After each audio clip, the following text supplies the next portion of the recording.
Sejam muito bem-vindos, bem-vindas. Esse é o podcast Propósito e Empreendedorismo.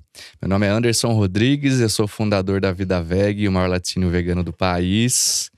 E hoje vai ser mais um episódio super especial com uma pessoa que eu admiro demais.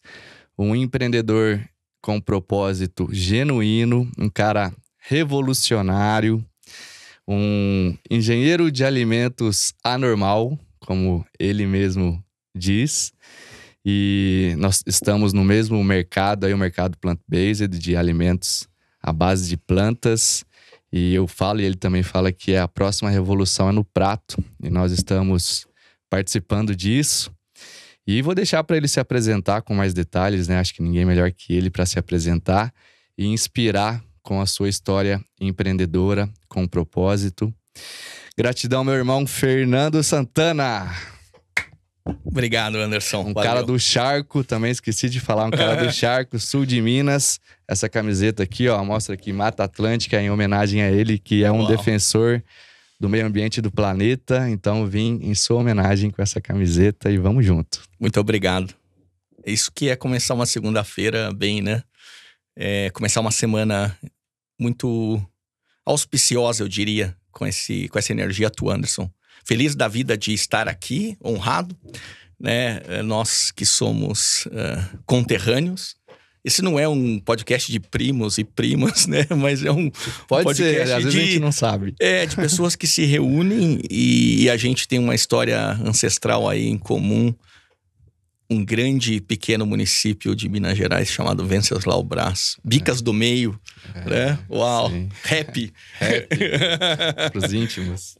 Pros íntimos. Ali nas terras altas da Mantiqueira. Uma alegria estar aqui contigo. Eu sou, como você colocou, Fernando Santana. Mineiro, mantiqueiro de nascimento e... A gente vai mudando, né? Reciclando as nossas definições de quem nós somos ao longo da jornada. Eu sou um grande apaixonado pela natureza, pelas vidas humanas e não humanas. E por essa festa essa festa desafiadora que é estar vivo no planeta. Eu sou um observador disso tudo e querendo ser mais do que um observador, nasci naquele lugar propício da Serra da Mantiqueira, que tem muito morro, então você sai de casa e a chance de você rolar é grande, né? Você olha pra cima e fala, uau, tem um mundão aqui, trás dos montes, como diria um português, pra descobrir. Sim. E eu, muito cedo, fui ser perguntador. Essa era a minha profissão predileta desde que eu aprendi a falar. Diz a minha mãe que eu comecei a falar com 3 anos e pouco, mas quando eu comecei, não parou mais.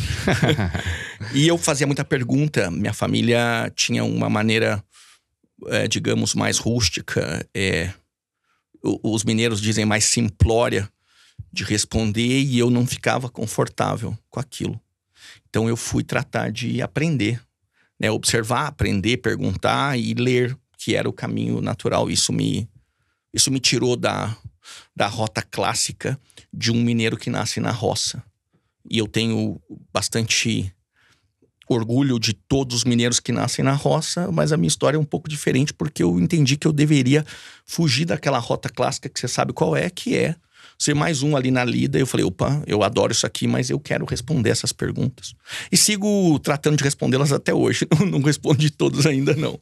E eu acho que não vou conseguir responder, mas tenho aprendido bastante nesse caminho todo. E aí, para alguém que não é normal, né? O sinônimo, eu aprendi isso há uns 5 anos atrás com a amiga Letícia de Santos, que estava numa viagem comigo e com o Murilo, inclusive. Falou, Fernando, ser anormal é um elogio. Pessoas normais seguem normas. Você é do tipo anormal. E o sinônimo disso é do tipo natural, você segue a natureza. Aí, aquele dia, eu falei, bom, agora eu consegui. Alguém falou algo que eu precisava ouvir, né? Durante um período todo empreendedor, puxando já um pouco para o nosso caminho. Sim.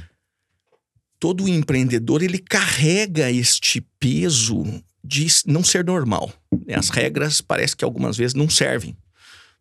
E aí você fala, bom, o que eu sou? Eu sou louco, né? Sim. E de acordo com um outro amigo, o Wilson Poit, que você conhece bem, a diferença entre o louco e o empreendedor é que o empreendedor consegue convencer o outro da sua loucura. Essa é boa. Ela é muito...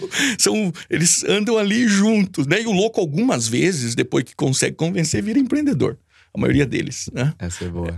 E é por aí o caminho. Então, eu me apresentei de um jeito inédito, né? Falando menos o que eu faço e mais o que eu sou. Excelente.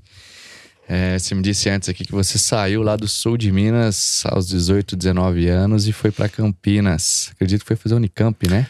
Fiz engenharia de alimentos. Engenharia de alimentos. E aí, como é que foi essa jornada chegar na faculdade, veio da roça ali, e descobrir esse mundo novo e depois partir para esse mercado que você tá revolucionando, né? Anderson, vamos contextualizar um pouco as coisas, né? Nesse ano, daqui a um pouco mais de um mês, não sei quando vai ao ar esse podcast, mas em abril eu faço 45.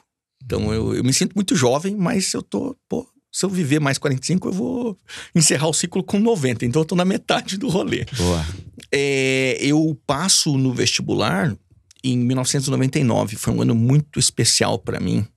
Me lembro como se fosse hoje um CD da Marisa Monte que ela estava lançando. Foi a grande trilha sonora do meu ano. Aquele cor-de-rosa, carvão, enfim, tem alguns outros nomes que me fogem agora, mas a Marisa Monte naquela época estava numa super proeminência. Skank foram os dois que fizeram a calorada na Unicamp, e eu não tinha dinheiro para ir no show. Aquilo me marcou. Falei, cara, duas bandas, artistas que eu amo, eu não tenho dinheiro. 99 foi um ano para mim dos mais de mudança de ciclo. Eu posso dizer que estudar numa escola boa, numa faculdade boa, numa universidade boa, muda a vida de qualquer um, né? Sim. E pública, o que para mim foi mais espetacular ainda, né? Eu sou muito grato à Unicamp. Como empreendedor, eu sei que eu já devolvi tudo que ela investiu em mim, tudo que os paulistas com ICMS, todos os brasileiros que moram em São Paulo pagam de ICMS, e esse ICMS, parte dele vai para a Unicamp, e eu tenho consciência que eu já devolvi, mas eu sempre quero devolver mais, né? A Unicamp me fez um outro ser. E eu entro em 99 vindo da roça, literalmente, com muito orgulho. Eu era um bicho mais ainda bruto, mais rústico, mais anormal do que eu sou hoje. Você estudava em escolas públicas antes? A minha história é um pouco... Ela pode ser inspiradora e assustadora. Eu brinco, e já conversei isso com a minha família algumas vezes. Eu fui criado no adubo do não. O adubo do não, ele é bom. É aquele negócio que se você bobear, ele te queima, mas você... Como um bom rio mineiro, cheio de montanhas. E o rio Sapucaí, que nós conhecemos bem, né, ele vai fazendo curvas. Ele não peita uma briga com a montanha. Ele transpassa. Né? Não é retilíneo. A minha história não é nada retilínea. Eu tenho algumas lembranças, né, que a minha família toda... Também eu queria fazer uma definição aqui, um acordo. Talvez nem tudo que eu vou falar a gente precisa combinar, a gente precisa concordar. Talvez alguém que esteja ouvindo não precisa concordar. Eu não tenho nenhum problema com isso, né? Desde que essa é uma das belezas, claro, da diversidade. Então, outro dia eu redefini a profissão maior que eu tive na infância e os meus pais tinham, né, os produtores de leite. Eu cresci naquele ambiente sul-mineiro de produtores de leite. E recentemente eu conversei com a minha família e falei, não, vocês não são produtores de leite, vocês são roubadores de leite. Quem produz leite é a vaca. Vamos deixar claro. Né? E as mulheres que têm os seus bebês são produtoras de leite. O homem, até onde eu conheço, não tem nenhum macho, né, homem que produza leite. Então o produtor de leite, ele é um coletor, só que como ele não tá combinando o jogo com a vaca, ele é um roubador de leite. E eu falo isso com muita tranquilidade. Eu cresci nesse ambiente. E um belo dia eu eu era um excelente roubador de leite. E eu tenho comigo eu não tinha tomado nenhuma planta de poder, mas eu tive um diálogo com a principal vaca que eu tinha ganhado de presente, a Irlanda. Os nomes lá das vacas em casa, todos eram nomes de país. A Dinamarca foi a minha primeira vaca, a Irlanda era filha da Dinamarca. A gente brincava com a geografia. E a Irlanda era uma holandesinha que dava muito leite.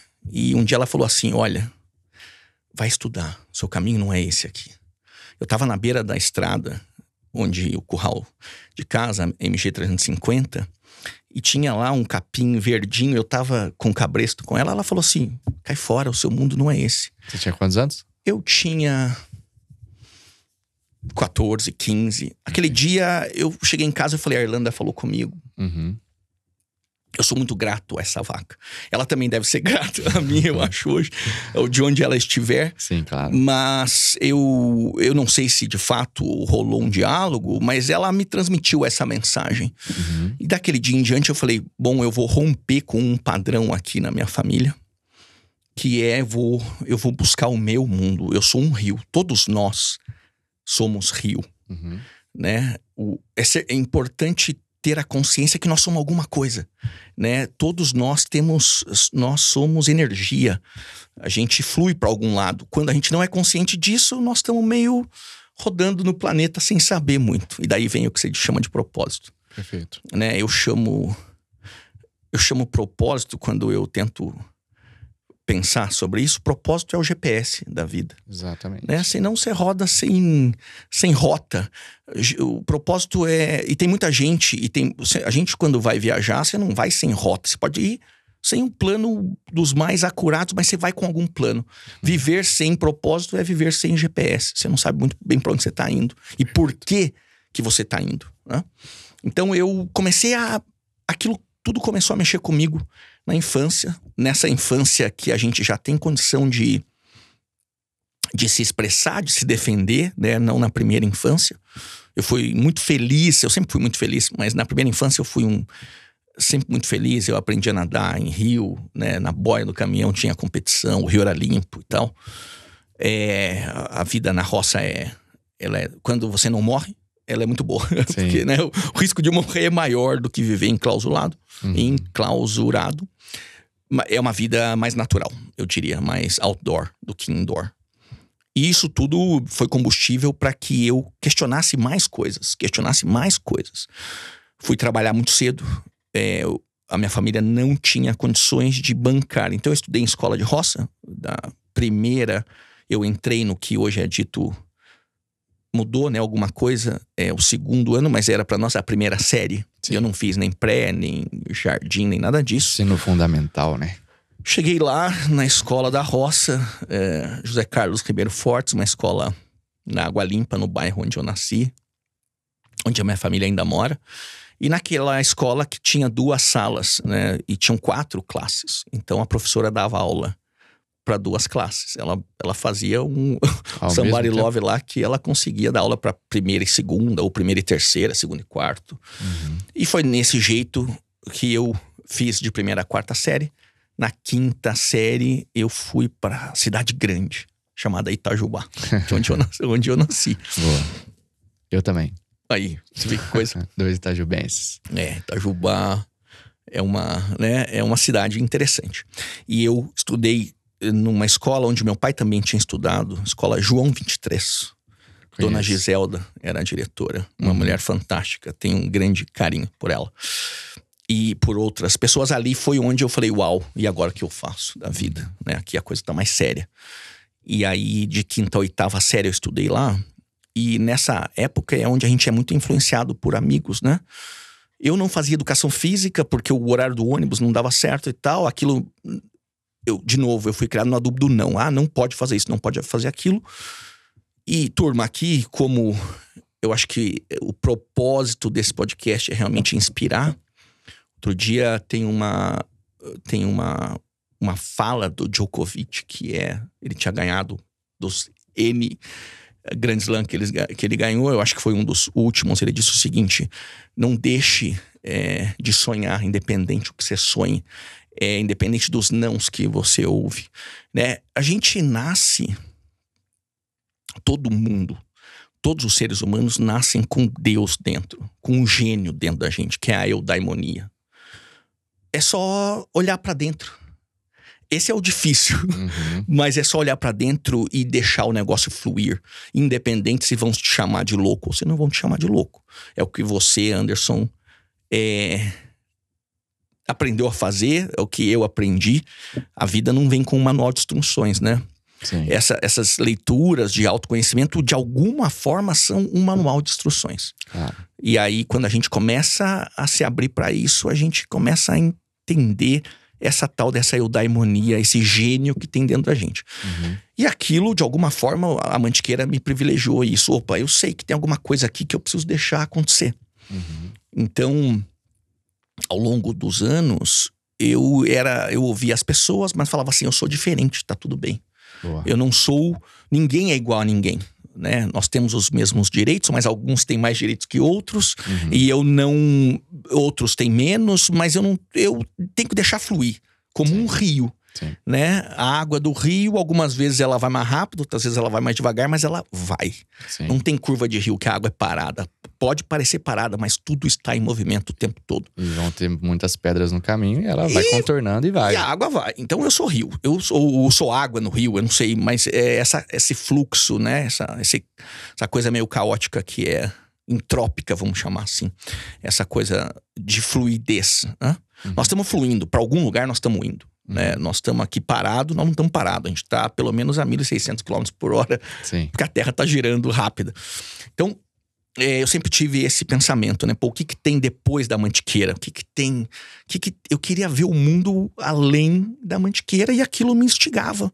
Me instigava. As minhas perguntas para os meus pais, para os professores, eram formas de querer transpassar a Mantiqueira, né? A gente sabia, né? Minas foi formada por gente que não estava lá, essa Minas que a gente conhece hoje. Infelizmente não tem muito resquício da Minas antiga, né, ancestral. Eu tô me identificando com essa história porque, além de também nascer em Itajubá, eu vim também de família da roça, de Venceslau Braz, que é sul de Minas também. Meus pais vieram para São José dos Campos e também vieram da roça. Meu pai e minha mãe trabalharam na roça e tudo, com pouca condição financeira. E eu estudei em escola pública até a 8ª série, né, do ensino fundamental.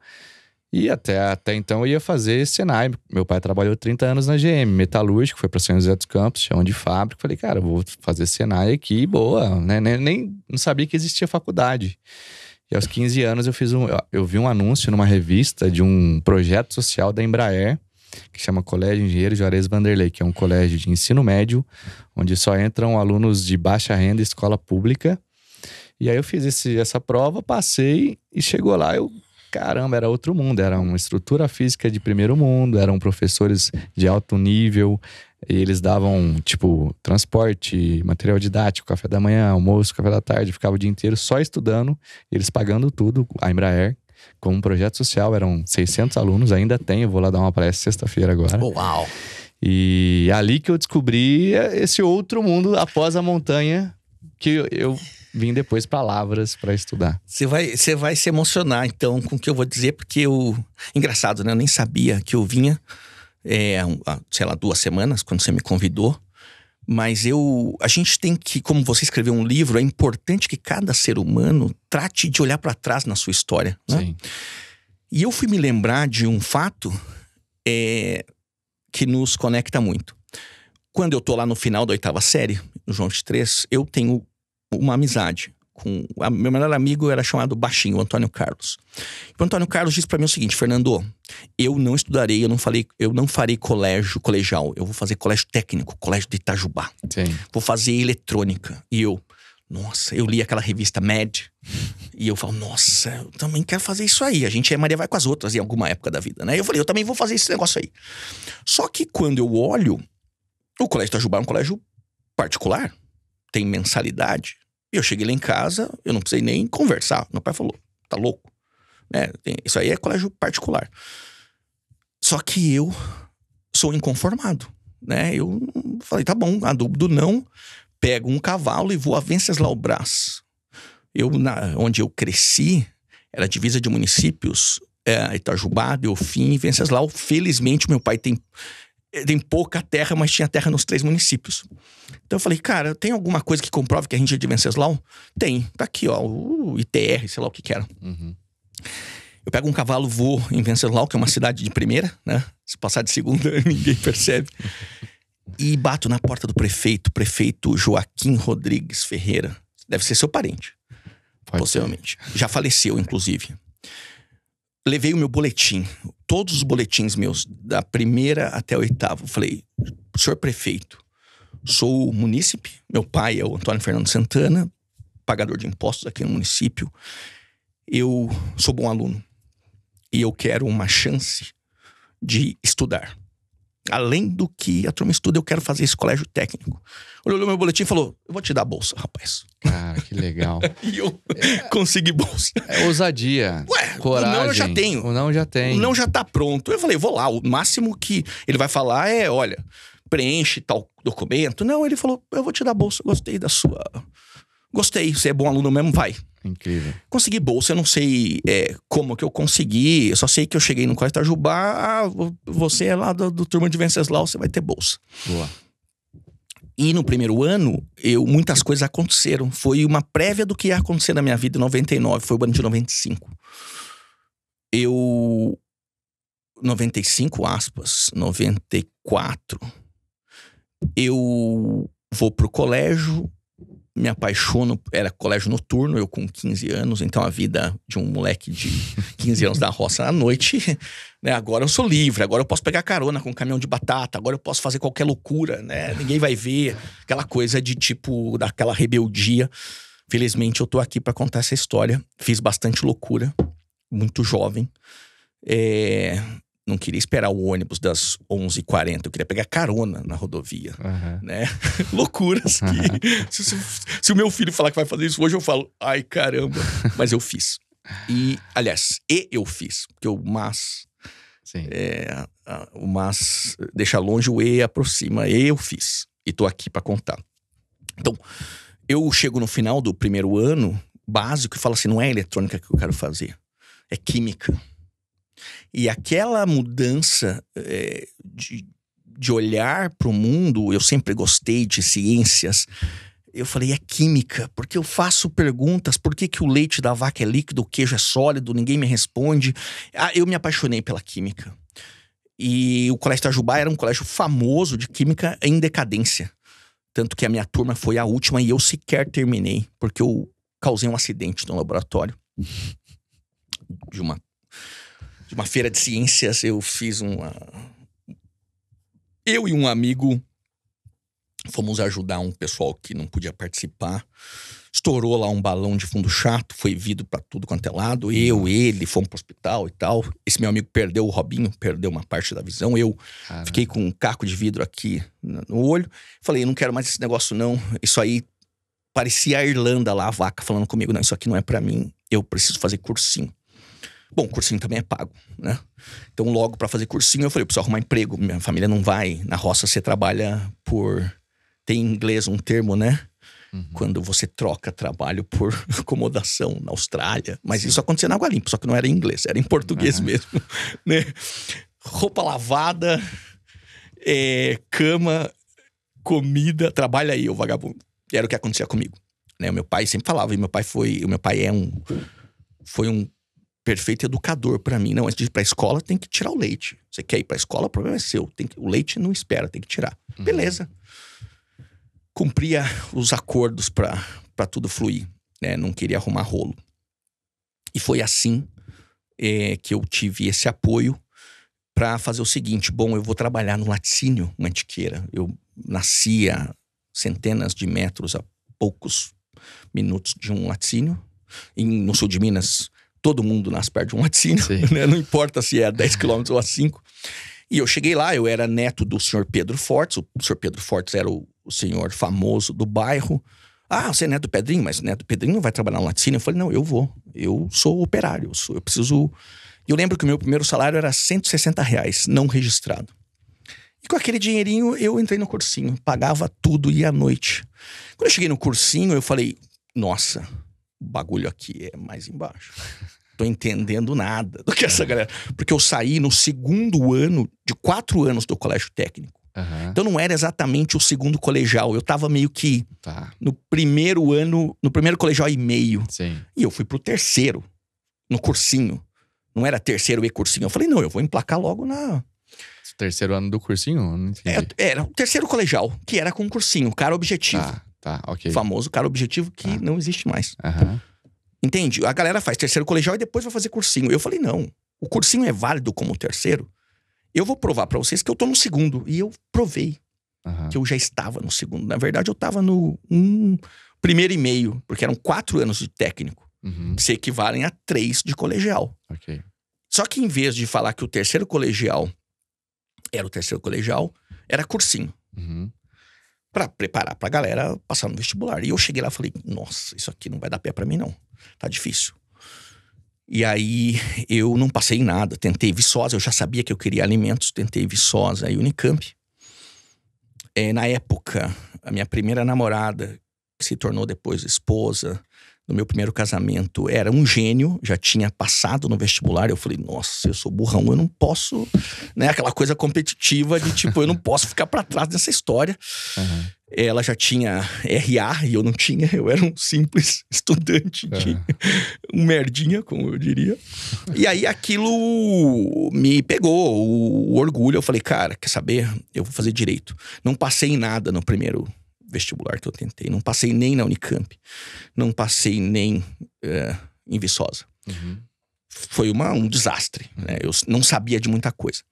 Chega em 97, eu falo, bom, e agora? O dinheiro vai acabar.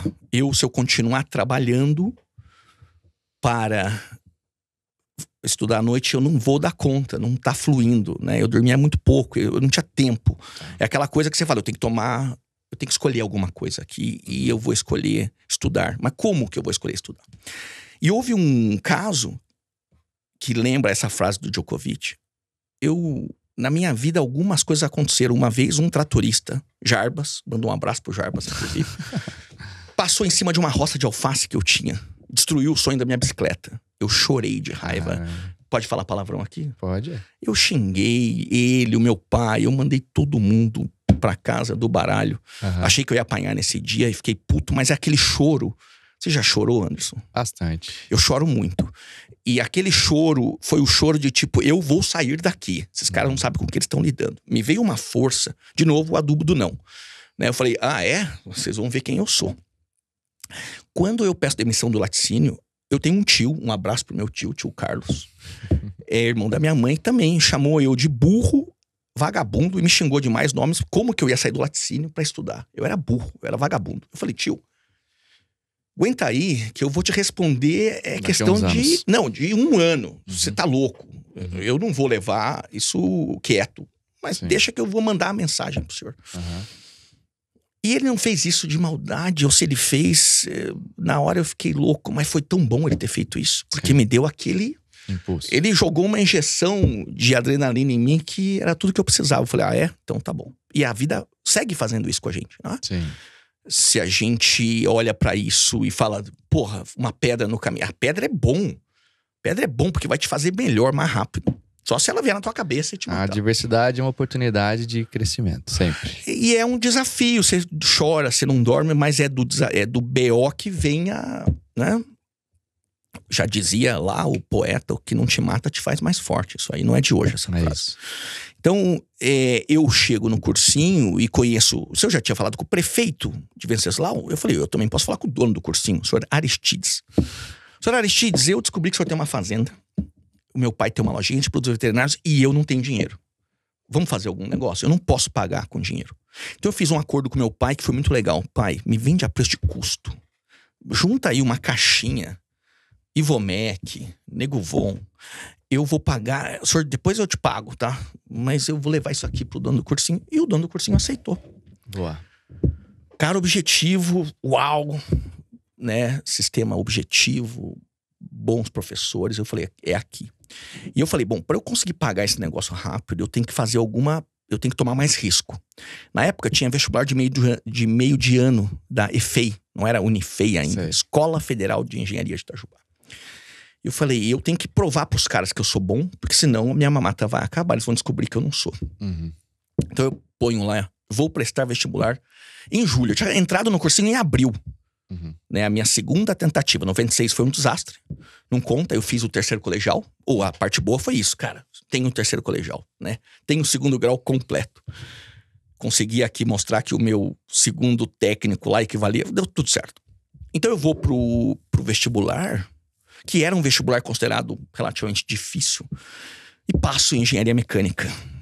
Em julho de 97. Volto pro cursinho, Itajubá, cidade universitária, os cursinhos tinham uma briga grande, uma competitividade grande, então tinha foto do aluno exposta na praça, né? Fazia lá saía no jornal. Passar na EFEI significava algo. Não era, isso aqui não vale nada. Passar na FUVEST, passar na Unicamp, passar na UFMG, significava mais. Mas eu falei, olha, isso aqui foi só pra provar que eu sou capaz. Sim. Eu não quero fazer engenharia mecânica. Não é minha praia, eu não quero ficar em Itajubá, mas eu fiz. E naquela época, eu sinto muito pelo que eu fiz, mas eu faria de novo. Na chance de me agarrar a algo, eu fiz matrícula e tranquei a matrícula. Era possível isso. Não te cancelavam. Eu fiz matrícula e tranquei. Falei, se der tudo errado, Tá. algo eu já tenho, que é vou fazer engenharia mecânica. Mas aí vem o tal do GPS, do propósito. Eu falei, não é isso que eu quero. Boa. Não é isso, e eu sou engenheiro de alimentos. Eu li lá no Guia do Estudante, o meu irmão mais velho um dia me falou, essa engenharia é a sua, engenheiro de alimentos. Quando eu li, eu falei, tá claro que é isso aqui. Uhum. Eu já era engenheiro de alimentos, sem ser, ou sendo na prática. E aí eu presto fim do ano, Unicamp e Viçosa. Na Unicamp, chega o resultado então em 98. Viçosa eu fico na lista de espera e não passo, que era uma UFV, uma grande faculdade. E Unicamp, eu passo na terceira ou quarta chamada em física. Falei, não é isso que eu quero. Mas você não tinha prestado alimentos? Eu prestei alimentos, primeira opção, segunda opção alimentos noturno. Alimentos noturno, primeira opção, segunda opção alimentos diurno e terceira opção física. Ah, você coloca as opções lá. Eu não sei como é que tá o vestibular hoje. Nessa época eram 3 opções. E eu passo em física e eu olho e falo assim, é isso que eu quero? Não é. Não é. Fui a Campinas e falei, não é isso que eu quero. Eu não vou fazer física. Eu vim nesta vida aqui pra fazer engenharia de alimentos. E aí, de novo, veio aquela força de dizer o seguinte, eu não sou um bosta. Uhum. Ninguém é bosta. Sim. Ninguém é bosta. Todo mundo tem o que o Valentim Conde, que eu já vou chegar lá, me explicou depois que eu tinha mais de 40.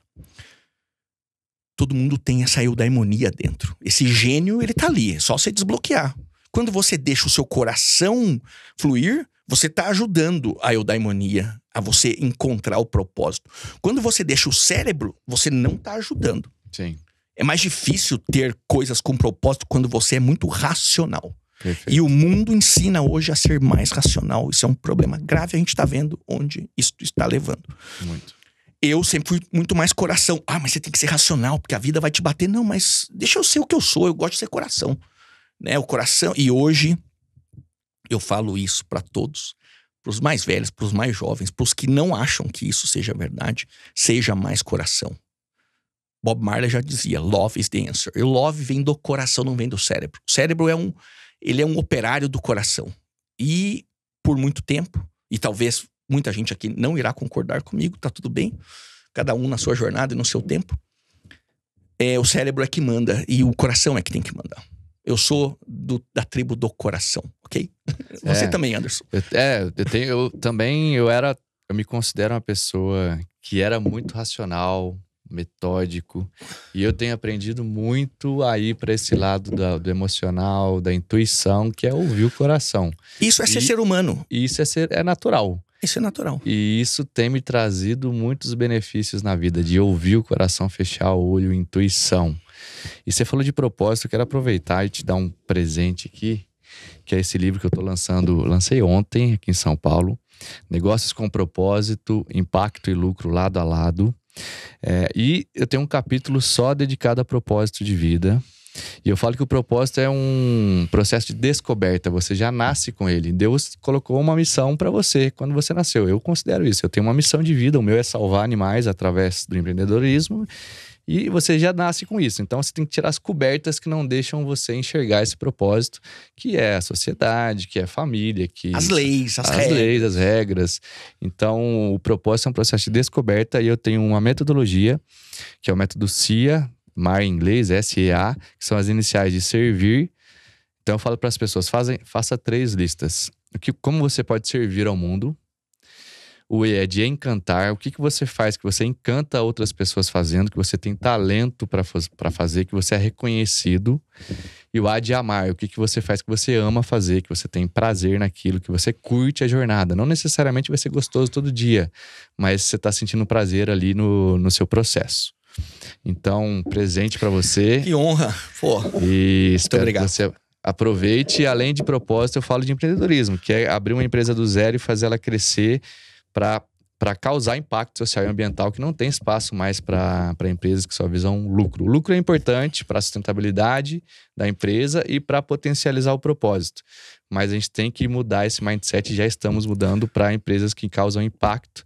E eu quero que você puxe também para isso, né? Fale um pouco como que você chegou na empresa e se é um empreendedor de propósito nato, genuíno, de impacto. Sim. Então eu queria que a gente também fosse para esse lado, para inspirar as pessoas nesse caminho. Eu vou chegar lá e me emociona muito, porque eu citei aqui a palavra eudaimonia. O Anderson explicou eudaimonia de outro jeito, que é o negócio do SEA aí. Eudaimonia é isso. Eudaimonia, o gênio, daimon, o gênio que tem dentro de você. E quando eudaimonia é um tipo de felicidade. Os gregos definiam o hedonismo, que é o prazer. Nossa, estou aqui num lugar legal, estou em São Paulo, eu tenho um carro, eu tomo vinho bom, eu tenho uma casa boa, a minha mulher é peituda. Caraca, que coisa maravilhosa. Isso é puro hedonismo. As civilizações ocidentais, instigada pelos americanos, nós fomos criados e nutridos, em vez de ser no todinho, no eudaimoninho, aliás, no hedoninho, por que você foi para a Ásia e lá você viu que a vida é diferente? Na Ásia, civilizações budistas, hindus, tem uma coisa mais forte que você consegue extrair, que é o eudaimonismo. É a felicidade eudaimônica. Você não precisa ter para ser feliz. É só olhar para dentro e descobrir quem você é e conseguir manifestar isso. Você já tá lá. Eu aprendi isso recente e eu pagava um preço por não saber dessa palavra. Agora eu falo, eu gosto de ir pelo eudaimonismo. Essa felicidade não tem fim. Basta eu agir naquilo que eu sou. Se alinhar com o seu propósito, com se sintonizar, o que você é naturalmente. Aí fluiu, aí você não precisa mais ter uma conta 5 estrelas no seu banco, ter carro do ano. Tudo isso passa a ser uma coisa de menos valor. Sim. Porque você passa a entender ou a se nutrir de uma felicidade mais pura e de maior impacto para o próximo. Felicidade eudaimônica, você sempre está causando bem ao próximo. Felicidade hedônica, dificilmente você está causando bem ao próximo. Todo mundo tem impacto. Só que a maioria do cara que é só feliz hedonicamente, ele causa impacto negativo. Porque associado ao hedonismo tem o egoísmo. Não dá para todo mundo ser feliz hedonicamente. Né? A São Paulo mostra isso, as grandes cidades mostram isso, né? Aquela Avenida Faria Lima mostra exatamente isso. Não dá para todo mundo. Para alguém ganhar nesse jogo, alguém tem que perder, ou muitos têm que perder. No propósito, no eudaimonismo, parece que é o caminho para que todo mundo possa ganhar e fazer sentido no rolê. Uhum. Porque, como você disse, eu também concordo, nem todo mundo precisa concordar com isso, quem não concordar tá tudo certo. Todo mundo vem com alguma rota pré-definida. Sim. Tem um GPS ali. O difícil é, algumas vezes, ter coragem de clicar na rota. Tem muita gente que vê, mas não tem coragem, porque a sociedade, ou os traumas, ou a vida bateu tanto que a pessoa fala assim, não. Uhum. Nunca quis ser médico, mas olha o meu salário, imagina agora se eu vou ser médico, se eu vou ser, sei lá, corredor. Eu gosto de esporte, mas o esporte não dá nada, então eu não posso ser. Né? O outro é as ciências humanas, né? Não, imagina que eu vou ser cantor. eu amo, mas eu tenho que ser engenheiro. Cara, tá tudo escrito para você ouvir internamente o teu coração, mas você tá silenciando o teu coração, e isso vai te fazer uma vida que não vai ser feliz. O hedonismo não traz felicidade plena, ele traz felicidade momentânea. Quando acaba o vinho e você não postou o rótulo do vinho, na segunda-feira, normalmente você acorda de ressaca. E para você ser feliz de novo, você tem que comprar mais um vinho. Né? Ele não nasce assim, ele não brota na tua adega. E isso é um grande toque pra galera. Sinta-se, vai mais pelo coração, por mais que o mundo esteja dizendo o seguinte: não, vai pela razão. A galera que vai pelo coração vive uma vida mais leve, mais plena, mochila leve. E a gente tem, muitas vezes na vida, a maioria das pessoas chegam sei lá, com 15 anos, 16, 17, 18, tem uma obrigação de escolher uma profissão.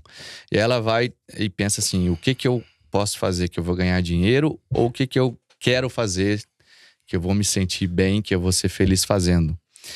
E eu falo que a maioria das pessoas, eu falo não, mas a realidade, a maioria das pessoas vai no que dá dinheiro. Medicina, advogado, que são as profissões aí, né, clássicas. E eu falo, gente, tem gente bem-sucedida e mal-sucedida em todas as carreiras. Tem médicos bem-sucedidos, mal-sucedidos, advogados que ganham bem e outros fracassados financeiramente. Tem jogadores de futebol como Neymar, Messi, de sucesso, outros que pararam aos 25 anos porque não conseguia renda. Eu acho que o caminho é você escolher pelo coração, que vai te dar prazer, o que você faz bem, te dá dinheiro. Porque a gente precisa de dinheiro, né? Mas a prioridade é isso, é fazer o que você faz bem, que você sente prazer em fazer. Se você se alinhar com o seu propósito, naturalmente você vai ser bem sucedido, porque o mundo vai reconhecer isso, você vai estar servindo ao mundo e você vai ser reconhecido financeiramente e de outras formas pela sociedade. Então acho que o caminho é esse, na intuição, no coração. Anderson, pegando esse gancho, as pessoas também que me perguntam isso, eu tenho 2 empresas, os clientes falam assim, alguns clientes. Tá, e aí, Fernando, o que vai dar? Você viaja aí, o que vai dar dinheiro esse ano? Ganhar dinheiro, né? Eu acho que isso tem um erro na definição. Não existe ganhar, tudo na vida é uma troca. Sim. O que é dinheiro? É uma coisa que um dia criaram, imaginária, que é um papel, agora nem mais papel né? Agora é uma transação via celular, ela é dinheiro. O famoso Pix. Não tem mais, né? É cashless economy. Para mim, a definição, dinheiro é um fluxo energético. É um fluxo de energia. A gente tem energia que nos alimenta, o nosso negócio da Petrobras é o mesmo. Né? Nós estamos colocando quilowatts, quilojoules, quilocal para dentro. Só que a gente escolheu veicular isso em moléculas proteicas, lipídicas, carboidratos. Mas o da Petrobras escolheu carboidratos, hidrocarbonetos. Ela escolheu o petróleo. No final do dia, o carro, o elétrico que a pessoa hoje já vai, em vez de abastecer, ela põe é tudo sobre energia. E dinheiro é fluxo energético. Perfeito. Então, não é ganhar, tem uma troca. Não existe ganhar dinheiro. Não, a vida não permite ganhar dinheiro. Uhum. A vida, a natureza é uma troca. Ou é de tempo, ou é de vida, ou é de uma troca transacional, mas sempre é troca. There's no free lunch. Não tem. E não vai ter. Porque as regras da natureza, que não são regras do capitalismo, elas são as regras que chuva chove, o vento venta, e dinheiro é uma criação humana que é troca de energia. Ponto. Perfeito. Então, se você acha que vou fazer algo porque eu vou ganhar dinheiro, já tem um erro na definição. Quando você vai pelo teu coração, esse fluxo energético está em sintonia com o que você pensa, com o que você age, com o que você faz. Aí a coisa pode fluir. Sim. Né? Tem algumas regrinhas do jogo e você sabe disso melhor do que eu. Mas tem regras para que a gente consiga, numa história que pode parecer muito louca, como aterrizar isso nesse mundo empresarial. Sim. Que não é o mundo empresarial, é o contrário do que nós estamos dizendo. O mundo empresarial até hoje. Sim. Clássico. Sim. O fórum de Davos. Sim. Né? Dinheiro, eu vou ficar mais rico, tem mais poder, eu quero mais desse negócio. Bom, a natureza está dizendo o seguinte: muita acumulação é problema. Não, mas aí, se eu não acumular, eu não vou ser rico. Olha, tem outros tipos de riqueza. Eu sinto que a nossa geração... Que idade você tem, Anderson? 36. Bom, eu tenho 9 anos a mais, nós estamos aqui nessa mesma vida. Tem um grupo, e eu acho que nós somos exemplares desse grupo, que entende que dinheiro é importante, que entende que a empresa, o capitalismo é o sistema que está aqui. Eu não estou levantando a bandeira de anticapitalista. Nunca levantei. E eu não sou herdeiro, você também não é herdeiro. A gente é herdeiro lá da Mantiqueira de uma coisa não material. É uma herança muito ancestral, muito poderosa. Valores. Né? Porque os herdeiros que estão discutindo é diferente. Eu não diria que é mais fácil. Mas, né, a minha família tem 400 trilhões de reais. O que eu faço agora? Eu resolvi hoje fazer yoga de manhã. A jornada desse cara é diferente da nossa. Né? Nós estamos mostrando o seguinte: olha, nós viemos lá do que diz ser de baixo, né, da quebrada, Zona Leste, aqui em São Paulo, da quebrada, né, no nosso caso, com orgulho, viemos da roça e para a roça estamos voltando, porque é na roça que está uma das grandes belezas da vida, que é essa biodiversidade, né? O Anderson me perguntou, eu tô fazendo agrofloresta, ele falou, todo mundo só faz isso. Porque é ali que tá uma das respostas, né? De como tem que ser o negócio. A natureza, e a minha religião, né, nessa história política, que todo mundo se envolveu em algum momento, né? Outro dia, durante algum tempo, eu ouvi o Deus acima de tudo, o Brasil acima de tudo. Eu falei, não, no meu caso, é sol acima de tudo, Mantiqueira acima de todos. Sai fora, eu não vou entrar nesse papo aí de Deus e Brasil. Né? Uma baleia não sabe que tem fronteira, um passarinho cruza a fronteira dos Estados Unidos sem passaporte. Sim. Eu quero ser igual, eu penso a mesma coisa. Por que nós ficamos criando regras? Então, as regras da natureza deveriam ser melhores observadas, respeitadas, admiradas e aprendidas. E na natureza tem economia circular desde o primeiro dia, já é Wi-Fi desde 4.000 anos antes de Cristo. Né? Ela tem economia circular, ESG, coisas que o ser humano fica tentando copiar e algumas vezes mal feito. Então, olhar para a natureza mostra que a natureza também tem propósito. Uma goiabeira, ela quer dar goiaba, ela não pensa em dar laranja. Ela não sente que é laranja que vai sair. E se você plantar uma goiabeira lá no Ártico, não vai sair goiaba. Ela sabe a natureza dela, mas ela não consegue manifestar. Então, a gente com esse pensamento um pouco, eu diria, rebelde, alternativo, é muito bonito chegar e conseguir acoplar essas ideias um tanto quanto revolucionárias. Tem revolução acontecendo o tempo todo, inclusive o planeta, né? A revolução diária planetária é uma volta. É muito bacana quando a gente, com casos, e você tem, os seus sócios têm, eu tenho, os meus sócios têm casos reais, a gente consegue fazer algo de impacto positivo, de neutro para positivo. Porque impacto negativo tá muito fácil. O sistema capitalista, até hoje, ele nasceu, cresceu e se enriqueceu alguns no impacto negativo. É claro. Por isso que 10 pessoas hoje no planeta, em termos de recursos, eu evito usar essa palavra, eu não acho que são recursos naturais, porque a gente olha para uma montanha que dá utilidade prática para uma montanha, né? A Vale, lá no nosso estado, olha e fala assim, nossa, essa montanha tem minério, ela é útil. Não, eu gosto de olhar a montanha como um Inca olha para uma montanha, que é um apo sagrado. Ele não quer mexer com aquela montanha porque a utilidade daquela montanha é ser o que ela é, daquele jeito, sagradamente, com aquela energia. Eu não olho para ela com um caráter de exploração. Bom, se nós estamos num mundo que é consumidor de coisas, nós temos que tomar um cuidado grande para não destruir tudo para querer consumir tudo que a gente quer ou acha que deve consumir.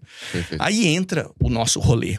Isso. Como fazer tudo isso mais eficiente? E é nisso que eu tô com os meus negócios. Boa. Bom, eu não quero que, se as pessoas não quiserem ter horta, ok, eu sou engenheiro de alimentos, eu entendi que dá para comer alimentos processados. Se você não quiser ter, hoje eu sempre provoco, e eu falo isso orgulhosamente sendo engenheiro de alimentos. Algumas vezes eu não sou compreendido lá onde eu estudei, me acham muito louco, tá tudo bem. Né? Porque o engenheiro de alimentos tem que defender a indústria. Eu defendo quando é necessário. Eu acho que todo mundo deveria ter horta. Todo mundo deveria ter compostagem. Ó, minha camiseta aqui, ó. Ciclos do carbono. Tudo é cíclico. Né? Em homenagem ao Sr. Christer Soderberg, que vai nos ouvir, que tem um projeto muito lindo de ciclagem e sequestro poderoso de carbono. E não é só sobre carbono, são outros nutrientes. Então a gente tem que entender que nós estamos num rolê dinâmico e a gente causa alguma coisa nesse rolê. O que nós vamos causar? A gente tem que ser consciente, ou é melhor que sejamos conscientes para entender como é que a gente pode viver essa vida maravilhosa, que ela é, para alguns mais, para outros menos, e não é sobre aqui valores, não é sobre a vida é um milagre e ela é uma coisa maravilhosa. Como a gente pode ter o mundo inteiro tendo mais essa vida que eu e você e a galera que tá aqui tem, né? Que não é sobre só o aspecto de Maslow lá. É o seguinte, cara, a vida é uma festa, que maravilha. É uma maravilha. Como ter isso pra todo mundo? Fernando, nós estamos com 53 minutos. Se deixar, a gente vai ficar o dia inteiro, que eu tô adorando aqui as histórias. Mas eu queria puxar nessa parte final. Tem muita gente que quer empreender e não sabe como. Muita gente que tá descobrindo ou já descobriu o propósito, que pensa de maneira diferente, como a gente pensa. Quais dicas que você dá? Primeiro, assim, fala um pouco da sua história empreendedora, mais no sentido mercadológico e tal. E o que você dá de dicas pro pessoal que tá ouvindo, assistindo, que quer empreender, como começar e como escalar um negócio de impacto, que é o caso que você fez aí com a RS Blooms. Tá. A primeira dica é, não será fácil. E isso é legal, de não ser fácil. Né? Porque a vida não é fácil. Ela é muito legal, ela é desafiadora, mas ela nunca foi e nunca será fácil. Então, a pessoa que precisa de uma dica, não seja preguiçosa. Né? Se você ouve o caminho, a gente já deu aqui. Só ouvir o coração importa? Não. Você pode ouvir o coração, mas se você não tiver um negócio chamado força da vontade. A força da vontade, não é nem é dar. Cara, eu tenho vontade. Você tem força pra fazer aquilo, então vai lá e faça. Essa força vem de dentro. Obviamente, eu fui ajudado. Todo mundo é. Todo mundo pode ser. Talvez um equívoco aqui, né? Todo mundo é. Eu não sei se isso é verdade, mas eu fui, você foi. Passam por nós. Pessoas passam por nós, coisas. Talvez essa nossa conversa ajude muita gente. Sim.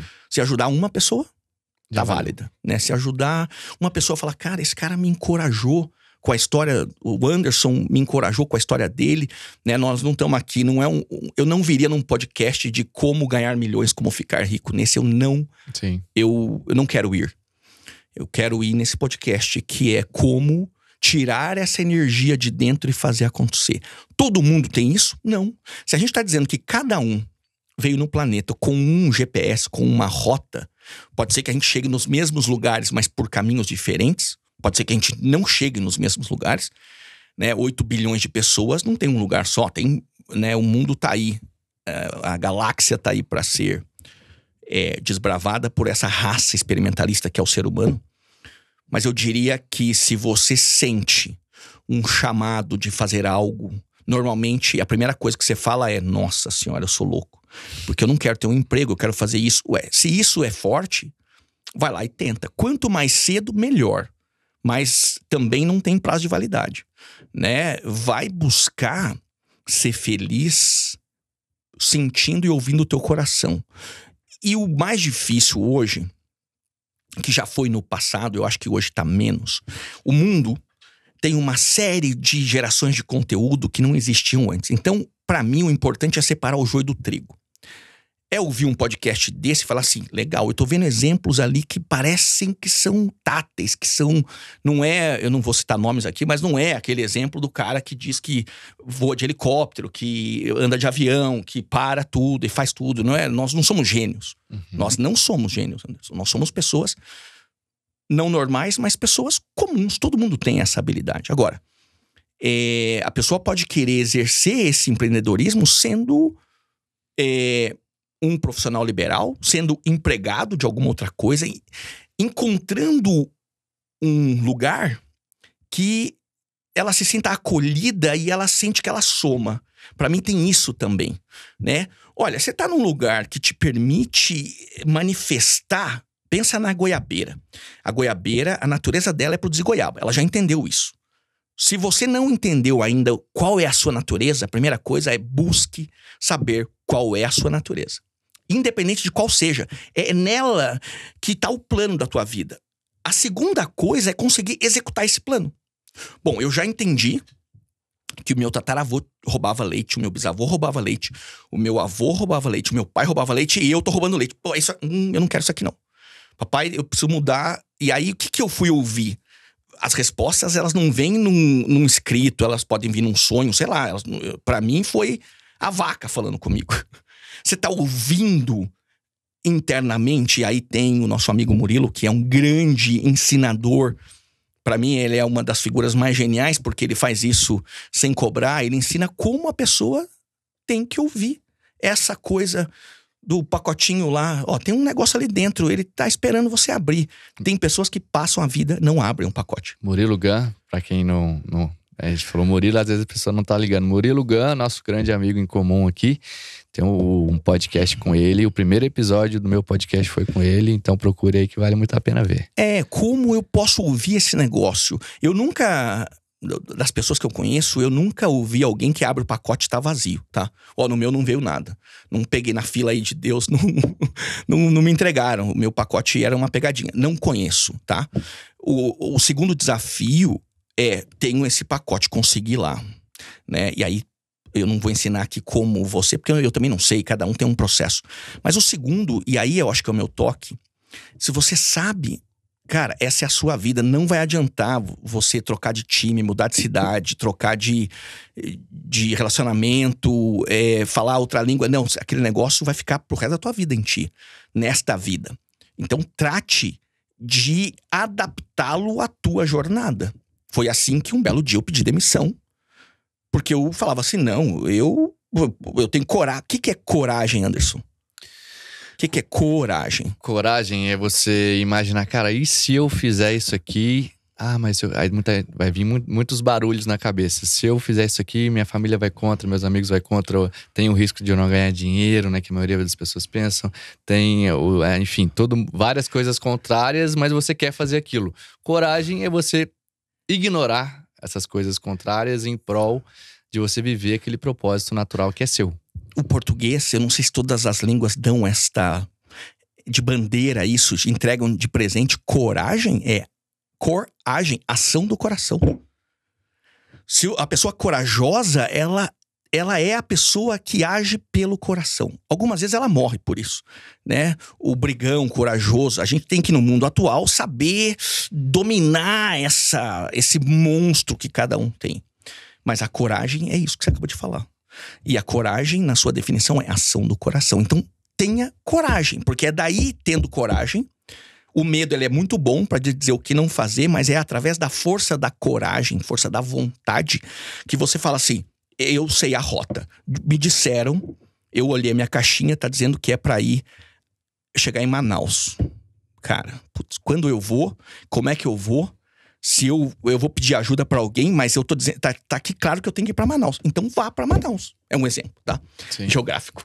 Podia ser outro exemplo. Eu tenho que fazer isso. Então, quando eu sinto isso, eu peço demissão. Eu tinha um cargo que eu ia ser diretor na empresa. Eu peço demissão, meu primeiro casamento vai pro saco. Mas eu falei, cara, tudo isso é menor do que eu tô sentindo aqui dentro. Sim. Logo eu vou fazer esse negócio, porque senão, neste conceito nosso tateável de felicidade, eu não serei feliz. E não significa que eu sou feliz, pleno, maravilhoso o tempo todo, né? Mês que vem é mês de declarar imposto de renda. Eu não sou feliz, eu não gosto dessas obrigações chatas, né? Dessas regras. Eu não sou feliz o tempo todo, mas eu, no geral, sou feliz. Por quê? Porque eu deixo a ação do coração me levar. A coragem. Você me convidou, eu não tive medo. Eu falei, eu vou feliz, eu tô pronto para esse podcast. Porque eu sei que vai ser gostoso e o meu coração tá dizendo pra eu ir. A segunda-feira, as minhas reuniões de trabalho dizem pra eu não ir. né? Eu não tô lá na empresa agora faturando. Eu tô aqui faturando pro meu projeto eudaimônico Fernando Santana, CPF itajubense, que me faz feliz pra caceta, né? É isso, por isso que eu tô aqui hoje, em prol de algo pra mim que faz mais sentido ter tomado essa escolha do que a outra. Vou pra firma trabalhar. Sim. Não, eu vou participar do podcast amanhã toda, se puder. Então Excelente. É saber escolher, ter coragem pra escolher.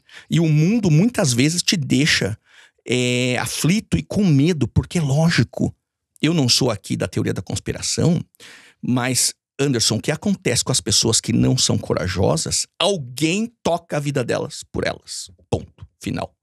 Perfeito. Fernando, indo infelizmente para os últimos minutos. Ou felizmente, porque tá gostoso e tudo acaba. Everything is impermanent. Vamos marcar outra depois. Mas fala nesses últimos 5 minutos que nós temos da RS Blumos. E, pô, você é um dos caras que melhor fala sobre impacto ambiental, consumo consciente. Então, fala um pouco o que é a sua empresa e do porquê nós temos e estamos revolucionando o mercado alimentício mundial. Legal. Bom, vocês já sabem que eu sou engenheiro de alimentos, depois dessa 1 hora. Eu lá atrás, em 2008, cofundo uma empresa com meu sócio, Eduardo Pêrego, que o Anderson também conhece. E a gente, então, começa uma jornada na distribuição de ingredientes. Eu já tinha trabalhado em engenharia de equipamentos. Eu sempre fui muito do veio comercial e eu sempre fui muito técnico. Então, eu falei, cara, meu caminho tá claro qual é, né? Eu vou pro caminho de ingredientes. Eu fiz estágio numa companhia alemã durante a faculdade, quase 3 anos. E eu ficava muito aflito porque a frequência da venda era muito lenta. Então, vender uma centrífuga, cara, demora muito tempo. Ninguém compra centrífuga assim, à torto e direito. E se eu não vender, se alguém vender no meu lugar, eu fico deprê. E quando eu vendo, uau, eu fico muito louco. Só que depois eu vou demorar muito tempo. Então, eu fui buscar um negócio pra mim que era de alta frequência. Ingredientes. Ingredientes as pessoas comem. Elas comem, logo elas precisam comprar de novo imediatamente, no outro dia. Opa, esse negócio aqui é o meu negócio. Eu me encontrei com todas essas minhas anomalias e rebeldias. Eu falei, é aqui que eu vou e é aqui que eu posso causar um grande impacto. Porque se as pessoas comem, a nossa amiga Ailin Aleixo tem uma frase maravilhosa, o que a gente come molda o planeta. Eu falei, é nesse negócio que eu vou trabalhar. Né, eu tinha essa base mineira, essa base de comida, que sempre foi muito importante. Fui ser engenheiro de alimentos para isso, para ter mais base, para poder falar melhor a língua. E para colocar todas as minhas capacidades, que todo mundo tem, você tem que encontrar quais são as suas, num lugar só. E aí eu fundo o que não é mais RS Blumos, mas foi até o ano passado. No ano passado, nós começamos um processo de carve-out, spin-off ou cisão. Somos atualmente 2 companhias, uma chamada Blumos. O nome Blumos vem de uma sociedade chilena que nós temos desde 2012. Um outro maluco que gostou de nós e falou, eu vou aportar aí, foi aquele famoso Angel. A gente não sabia disso em 2012. Vocês já passaram também, né, Vida Veg. Eu acompanho, já também teve esses Angels. Já passaram de fase, a gente também passou. A gente torna-se RS Blumos, que é a empresa que eu e o Eduardo tínhamos, RS, que eu criei a S Saga, por conta dessa saga nossa de vida, né? A minha, a sua, todo mundo tem uma saga. A RS vira RS Blumos em 2012, vem até 2023, onde nós, em 2023, olhamos para o negócio e falamos assim, bom, cresceu.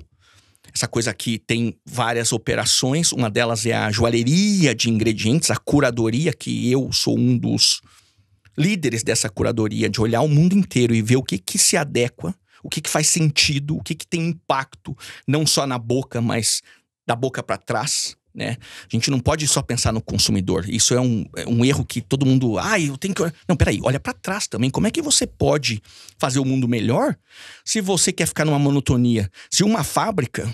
Tem uma definição da Alex e do Felipe, da Evolate, que eu gosto. Eles falam assim, o que a gente gosta lá da Avante é que a Avante pega 1 milhão de coisas da biodiversidade e soca numa coisa só. E um dia eu falei assim, eu estou cansado de ver fábricas onde entra milho e sai 1.250 ingredientes. Tenho amigos na Ingridion, na Cargill. Beleza, turma, nada contra, mas é só uma constatação. Entra só milho e sai 1.250 ingredientes. Então tudo no final é milho. Né? Eu vou na lista lá do supermercado, tudo é milho. Mas e o campo? E o fator regenerativo não pode ser monotonia. Ele não pode ser monótono. A natureza ensina que para regenerar tem que ter biodiversidade. Façam compostagem, que vocês vão aprender o que é tudo isso na prática, tá? Façam nas suas casas, pela economia da sua casa, façam compostagem. Se não ficou claro, um dia a gente volta para explicar isso. O fato é que a nossa segundo negócio é o hub industrial de Cotia, chamado Avante Food Systems. Eu me tornei CEO dessa companhia, eu sou o CCO da outra, que é a parte comercial da Blumos, e o Eduardo tem posições antagônicas comigo, ele é CEO da Blumos, que é o meu sócio de 15 anos, e CFO da Avante. A Blumos tem um negócio de ingredientes que o pessoal do mundo de alimentos conhece, né? Nós fornecemos cada vez um portfólio mais amplo, mais regenerativo, mais em sintonia, mais competitivo, mais acessível para o mundo de alimentos mais eficientes, eu vou dizer assim, mais harmônicos, que combinam, que podem ter um papel positivo no planeta, mesmo sendo processados. A indústria tem um papel fundamental, né, em alimentar 8 bilhões de pessoas, que a maioria delas não quer ou não sabe fazer o seu alimento, então nós é que fazemos para eles. Ou nós somos parte do ecossistema que faz, né? A gente não tem produto terminado. Nós estamos no B2B de ingredientes, fornecendo matérias-primas muito selecionadas e que têm um papel de respeito para o meio ambiente. E que essencialmente vem de fontes do grande reino vegetal. Elas podem vir do reino mineral, podem vir do reino alga, fungo, mas essencialmente o nosso portfólio é do reino que eu sou mais apaixonado, que você também é, que é o grande e poderoso reino vegetal. Não é só a ayahuasca que é planta de poder, até a alface é planta de poder, galera. Né? Todas as plantas têm algo que nós não temos, que é produzir energia própria através de um acordo com o sol, que por mais suco verde que a gente tome, nós nunca iremos fazer. Os animais são gastadores de energia. Então, se o carro está ficando eletrificado, já é híbrido, vai ser elétrico, o meu já é elétrico, lá de casa novo, se o banco está mais eficiente, por que a gente vai continuar produzindo alimento da maneira dos nossos tataravós? O sabor pode ser o mesmo. O efeito hedônico pode ser o mesmo, mas o efeito eudaimônico tem que ser maior. E ele só será maior se a gente fizer mais eficiente e regenerando o planeta, porque sem planeta regenerado não haverá vida no planeta. Será um lixão e nem nós, seres humanos poderosos, que alguns têm muito dinheiro, outros não vamos sobreviver nessa história. Então não é só pensando no próximo, é na nossa própria sobrevivência, o que nós estamos fazendo com o planeta, consumindo, entre aspas, os recursos. Podemos fazer isso de forma mais eficiente? É nisso que eu estou hoje. Aliás, é nisso que eu sempre estive e sigo. A Avante Food Systems é o nosso hub industrial de Cotia, que adiciona processos limpos, processos tecnológicos a proteínas, a combinações e também a criações de ingredientes da biodiversidade sul-americana. Todo mundo sabe, eu sou um apaixonado pela América do Sul, pelo Brasil, por esses países que são os nossos vizinhos. Eu sou, para mim, a região mais espetacular do planeta. Me orgulho muito de ter nascido aqui nessa vida, e nas anteriores eu acho que também nasci. E eu sou um grande apaixonado do feijão. E o meu maior hoje parquinho de diversões, Anderson, é criar ingredientes dos feijões brasileiros. E a gente está fazendo bastante coisa nesse aspecto. E a Avante é quem faz isso. Isso é muito interessante porque a gente vem... A maioria das pessoas, ou quase todo mundo, está consumindo soja e milho. Basicamente, que são as grandes monoculturas que estão desmatando além de pasto, né? Que também desmata. E a gente tem, sei lá quantos milhões de vegetais que a gente pode estudar e usar para nossa nutrição e impactando menos negativamente o meio ambiente. E a gente está no Brasil, o feijão, aqui nós temos muito feijão. E as indústrias de alimentos no Brasil estão importando proteína isolada de ervilha, que vem de fora do país. Eu sou um desses importadores. Pois é. Sendo que nós temos grandes fontes de proteínas que são adaptáveis ao clima, à agricultura brasileira, como o feijão.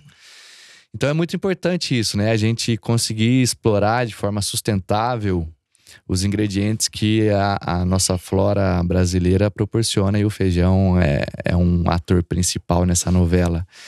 E entrega o que nós estamos querendo, nesse caso, que é proteína. Você me permite só comentar?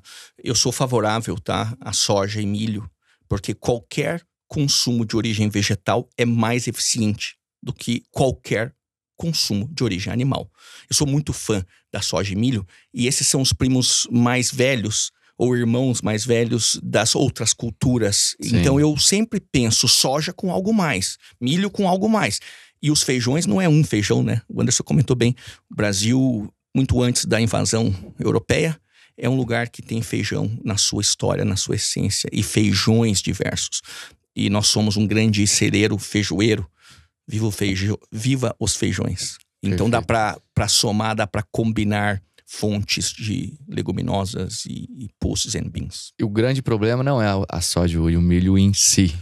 O grande problema é que a gente tá 80% do plantio da soja e do milho vão para alimentar animais que precisam sobreviver, pensar, andar, se multiplicar. Que não comiam soja e milho na sua natureza ancestral. Exato. Foi colocado para ele, come esse negócio aí que você vai gostar.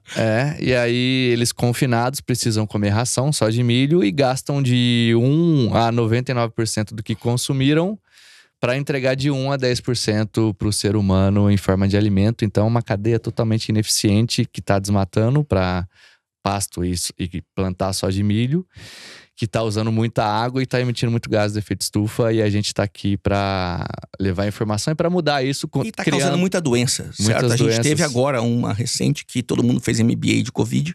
Sim. Quem está aqui passou esse MBA, vários não passaram, a gente sente muito por isso. E todas as pandemias vieram de origem animal, né? Dessa exploração, dessa invasão do ser humano em ambientes que são próprios para animais. E a nossa indústria de alimentos, a indústria do Fernando, fornece ingredientes para indústrias como a da Vida Veg e várias outras, para tornar essa cadeia mais eficiente, para entregar alimentos saudáveis e para também entregar alimentos que são muito mais sustentáveis quando se fala de impacto ambiental. Então, nós estamos aí para revolucionar, e nós vamos revolucionar. Já estamos revolucionando esse mercado. Tem muita coisa por acontecer.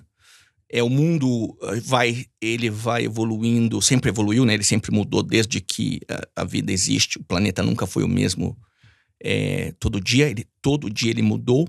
E nós estamos numa fase de rever alguns conceitos que são bem recentes, né? Porque se a gente olhar a história humana, os últimos 100 anos é que a gente acelerou o passo feito maluco. Sim. E agora nós temos mais... o bagulho tá mais complexo porque tem muita gente, né? E a gente precisa mudar esse avião em rota, não dá para aterrissar. E o mais importante, nós estamos usando as ferramentas e tecnologias que foram criadas nesses últimos anos para tornar tudo isso acessível, palatável, porque a gente sabe que tem que ser gostoso também, né? O alimento no final. E colocar pronto na mesa do consumidor de forma acessível em preço, de estar disponível no ponto de venda próximo, para não mudar o hábito de consumo, porque as pessoas não querem mudar o hábito de consumo, mas mudar o produto que está dentro daquele hábito de consumo. O carro elétrico, eu continuo andando, né, de carro, só que mudou o banco. Eu fiz banco hoje de manhã, vindo para cá, eu não fui no banco. Então, o que a gente sempre propõe em empresas como a Vida Veg, como a nossa, a gente entende que a vida também é feita de momentos muito prazerosos, mas dizer que bacon é vida, dizer que, olha, isso o ser gostoso é a única coisa que importa, seria muito interessante se as pessoas entendessem além do gostoso da boca. Porque daí fica gostoso de verdade, aí fica boa de verdade a comida. Porque ela causa impacto na cadeia. Quando a gente consome algo, a gente tem a chance de olhar para trás e dizer o seguinte: o que eu estou fazendo? Se eu for consciente de quem eu estou comprando, de quem... aquele fluxo energético que eu comentei que é dinheiro, Anderson. Uhum. Para quem tá indo aquele fluxo energético, isso muda o mundo. Para melhor ou para pior. Ser consciente já é um bom começo. Perfeito. Meu irmão, infelizmente eu vou ter que encerrar por causa do tempo, mas vamos marcar outros, porque tem tanta coisa boa pra gente falar. Gratidão demais, foi incrível a sua história, parabéns. Eu não sabia de alguns detalhes aí. Aí mostra que todo mundo é capaz e pode se alinhar com o seu propósito, escutar o coração, se alinhar com o propósito. Tem que ter coragem para seguir essa intuição, esse pensamento, esse propósito que a gente fez aqui. Mostra que é possível. E empreender em prol de um mundo melhor para todos, para as pessoas, para o meio ambiente, para o planeta. Parabéns pelo trabalho, pela pessoa que é, e continuamos aí na amizade revolucionando. Muito obrigado, sou muito grato. Valeu, Anderson. Valeu mesmo. Parabéns para você e parabéns pela iniciativa de fazer isso. Para nós. Valeu.